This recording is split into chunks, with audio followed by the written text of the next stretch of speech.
Students welcome to CBKYS। आज हम लोग इस वीडियो में रिडेम्पशन ऑफ डिवेंचर का एक क्वेश्चन डिस्कस करेंगे जो कि आपके एग्जाम 2001 में आया हुआ है।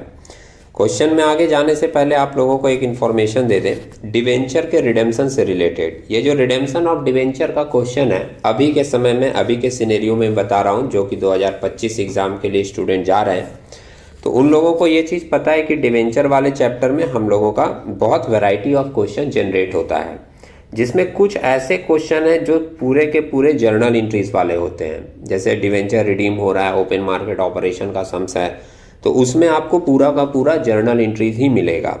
फिर आप देखोगे रिडेम्पशन वाले केस में एक सेकेंड वैरायटी का क्वेश्चन अराइज होता है जिसमें हम लोग डिवेंचर रिडेम्पशन फंड बनाते हैं, या डिवेंचर रिडेम्पशन फंड को सिंकिंग फंड भी बोलते हैं। तो सिंकिंग फंड वाला जो एरिया आप देखोगे उसमें आपका क्या होता है, आपको जर्नल भी मिलता है और कभी कभी ये बोलता है कि आप वो मेथड से जर्नल ना करके आप उसके लेजर अकाउंट प्रिपेयर करो। तो अभी हम लोग सम्स देखेंगे, ध्यान रखिएगा, सम्स को क्लियरली पढ़िएगा।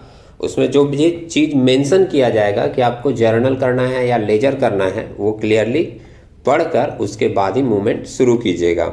नहीं तो बहुत सारे स्टूडेंट्स एक माइंडसेट ले लेते हैं कि इसमें जर्नल होता है मतलब जर्नल ही होगा, या ये वाला पार्ट है लेजर होता है मतलब लेजर ही होगा। ऐसा कुछ भी नहीं है। सेकेंड वाले पार्ट में आपको जर्नल भी मिल सकता है और लेजर भी मिल सकता है।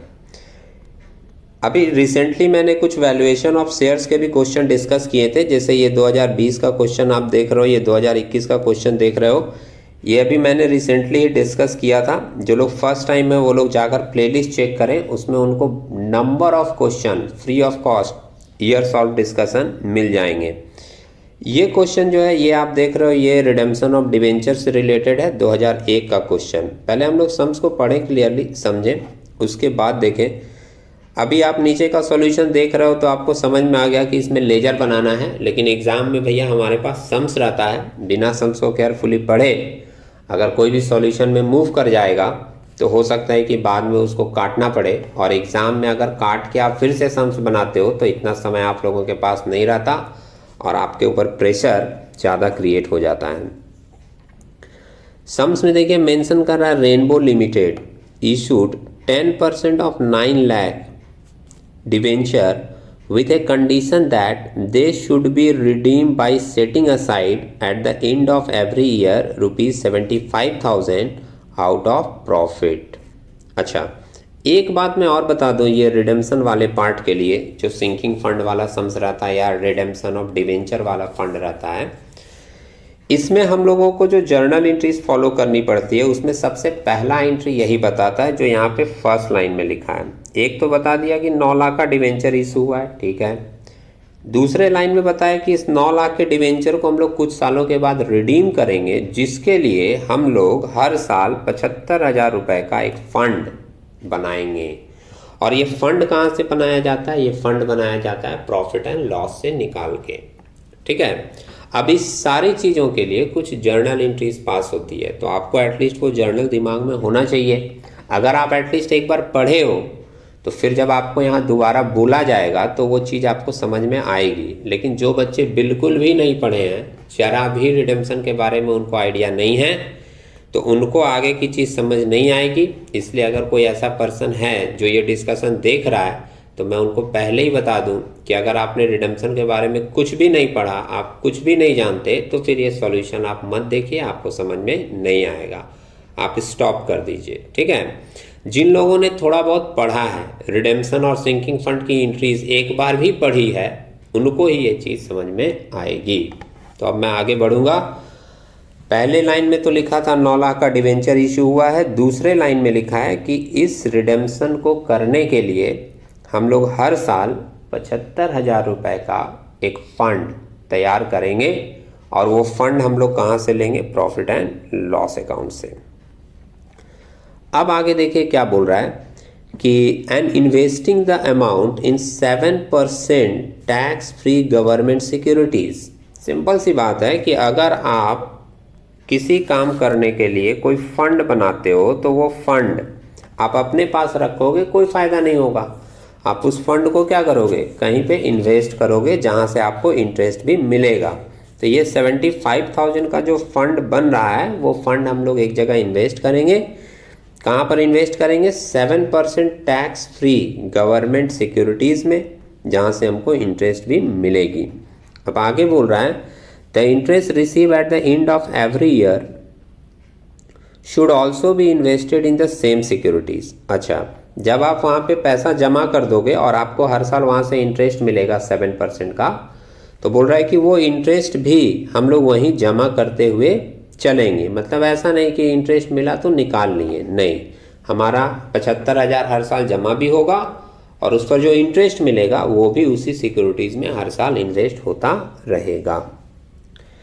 तो सम्स तो यहाँ तक का पैराग्राफ क्लियर लग रहा है। अब आगे देखिए बोला क्या है नेक्स्ट लाइन में, सो the debenture redemption fund account. भाई ये डिवेंचर रिडेम्पशन फंड को ही सिंकिंग फंड बोलते हैं। अगर मान लीजिए एग्जाम में जो क्वेश्चन मिला उसमें लिख दिया है कि so the sinking fund account, तो सेम पर्पस के लिए ही दोनों चीज़ें होती हैं, और प्रोसेसिंग और एंट्री और रिकॉर्डिंग और पोस्टिंग सब कुछ सेम तरीके से होता है। ठीक है, बस नाम बदला हुआ मिल सकता है। ओके मेंशन कर रहा है कि so the debenture redemption fund account and redemption fund investment account for 4 years. 4 साल के लिए आपको बनाना है। For 4 years after the issue of debenture the investment are made in multiple of 100 only. अच्छा, ये सब लाइन भी बहुत इंपॉर्टेंट होती है भाई, ध्यान रखना पड़ता है। ये जो लास्ट लाइन मेंशन कर दिया, the investment are made in multiple of 100 only, इस लाइन का मतलब ये है कि जब भी आप इन्वेस्टमेंट करोगे वो आपका 10, 20, 50, 60, 70 रुपए के रेंज में रहेगा तो वो इन्वेस्ट नहीं किया जाएगा। आपको हमेशा 100 रुपए के रेंज में ही इन्वेस्टमेंट करना है।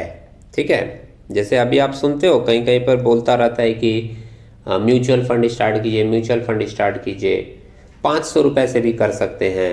ये जो लाइन होती है 500 रुपये से भी कर सकते हैं, ये लाइन इंडिकेट करता है कि आपका मिनिमम इन्वेस्टमेंट 500 का होना चाहिए। जैसे आप 100, 200, 400, 250, 300, 450 नहीं कर सकते। तो उसी तरीके से यहाँ बोला है कि आपका जब पैसा इन्वेस्ट होगा तो वो 10, 20, 50, 60, 70, 80, 90 के रेंज में नहीं होगा। जब भी आपको इन्वेस्ट करना होगा 100 रुपये के मल्टीपल में बनाकर उसको इन्वेस्ट करना होगा। अब देखिए हमको 2 अकाउंट बनाने के लिए बोला है, 2 लेजर का फॉर्मेट बना लीजिएगा। In the books of Rainbow limited ledger debenture redemption fund account, मैं दोबारा बोल दे रहा हूँ, इसी को हम लोग सिंकिंग फंड अकाउंट भी बोलते हैं।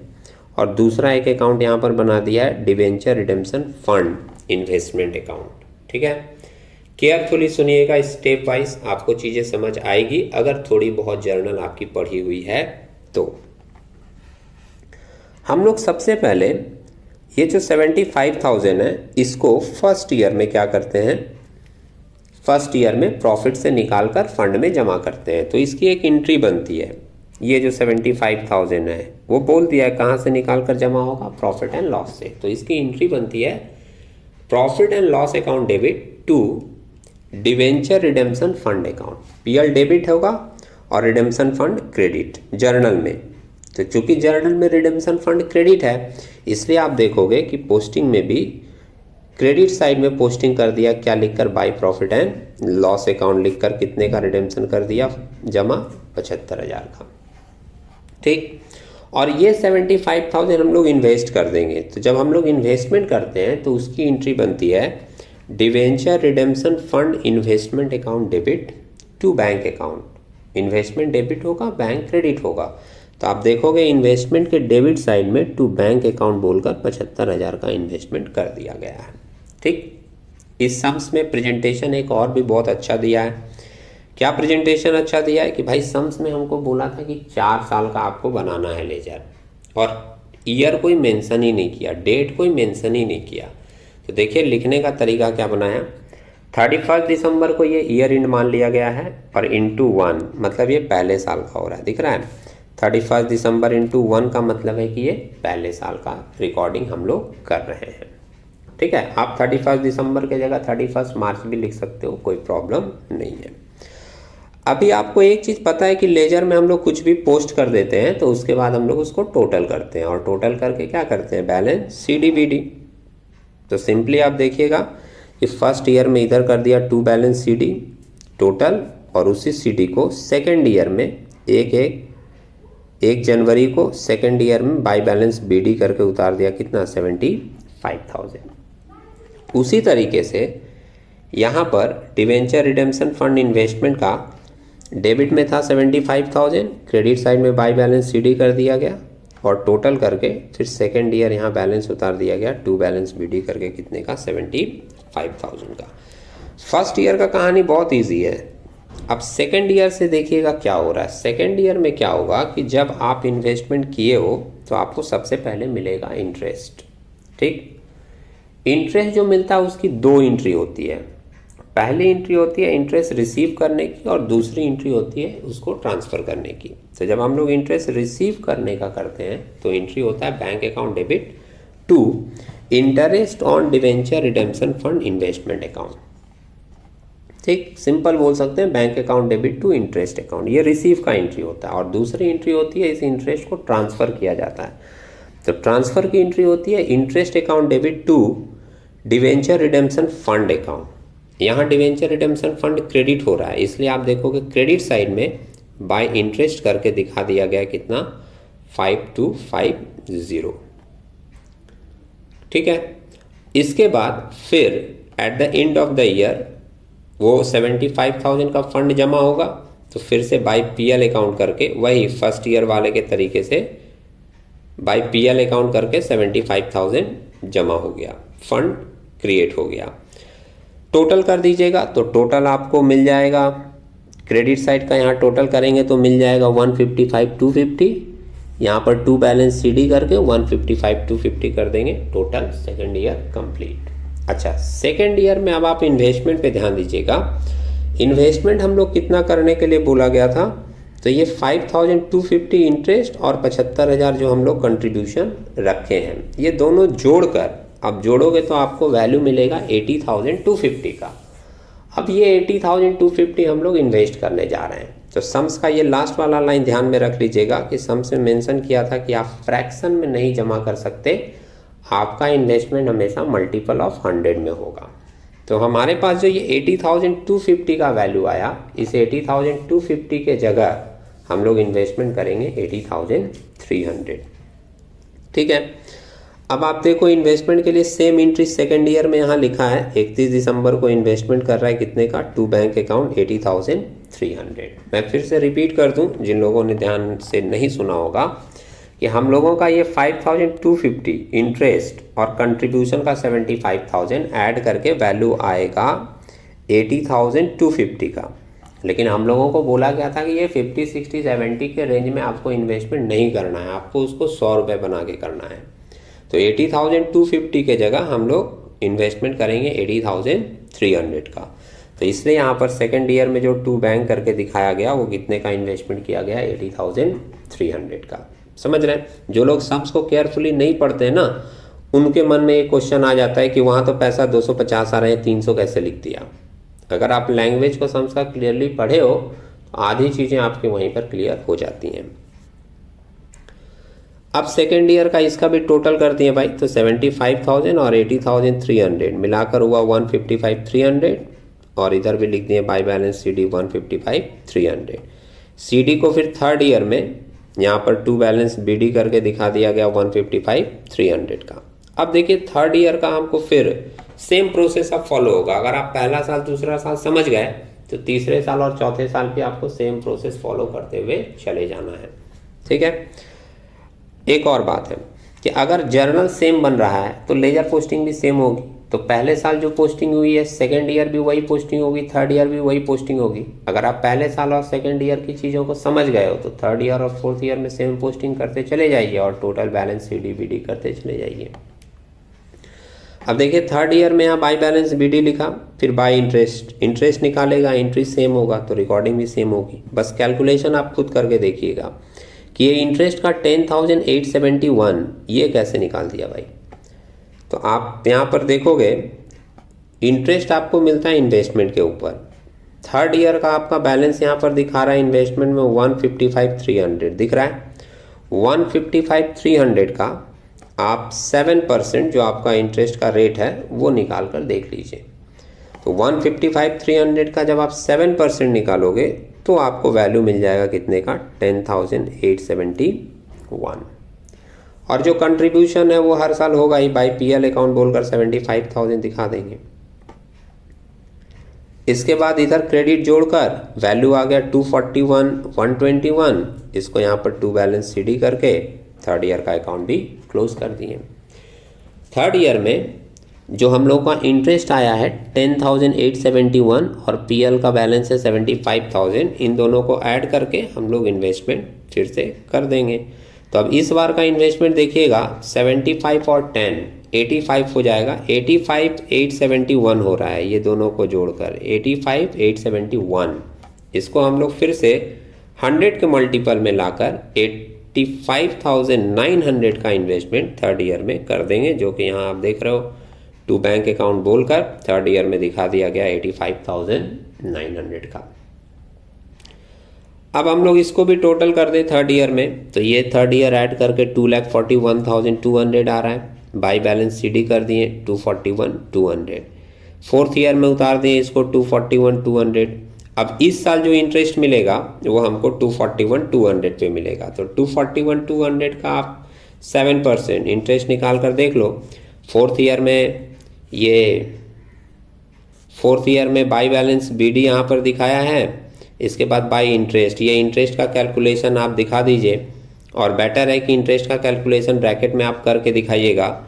मैं फिर से बोल देता हूँ, फोर्थ ईयर का जो इंटरेस्ट है वो निकाला गया होगा किसके ऊपर, फोर्थ ईयर के इन्वेस्टमेंट के बैलेंस के ऊपर, जो कि हमारा 241,200। 241,200 का आप 7% निकालो, 16,844 आपको मिल जाएगा। और फिर फोर्थ ईयर में भी हम लोग बाई पीएल करके 75,000 दिखा देंगे। टोटल करके यहाँ पर वैल्यू दिखा दिया 333,005, और फिर यहाँ टू बैलेंस सीडी करके ये अकाउंट क्लोज कर दिया फोर्थ ईयर का। फोर्थ ईयर का जो सीडी बैलेंस है वो आप फिफ्थ ईयर में बीडी करके दिखा दीजिएगा, यहाँ दिखाया नहीं गया है, लेकिन फिफ्थ ईयर में वो बैलेंस आप बीडी करके दिखा दीजिएगा। फिफ्थ ईयर का आपको बनाना नहीं है, इसलिए वहाँ पर आपका अकाउंट कंप्लीट। इन्वेस्टमेंट वाले अकाउंट में भी हम लोग यहाँ पर टू बैलेंस बीडी करके दिखाए थे, फिर टू बैंक अकाउंट करके इस साल का इन्वेस्टमेंट दिखा देंगे 91,900।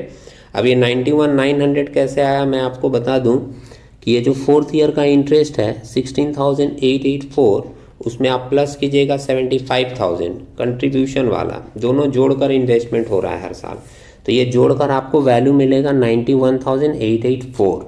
अब मैं आपको तीसरी बार बोल दे रहा हूँ, 884 में हम लोग इन्वेस्टमेंट नहीं कर सकते, 100 के मल्टीपल में किया जाएगा, इसलिए उसको हम लोग 91,900 बनाकर इन्वेस्टमेंट कर देंगे, जो कि यहाँ पर 91,900 दिखाया गया है।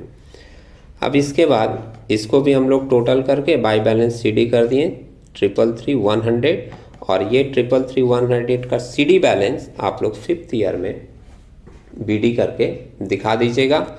फिफ्थ ईयर का हम लोगों को बनाना नहीं है, इसलिए हमारा अकाउंट के क्लोज है।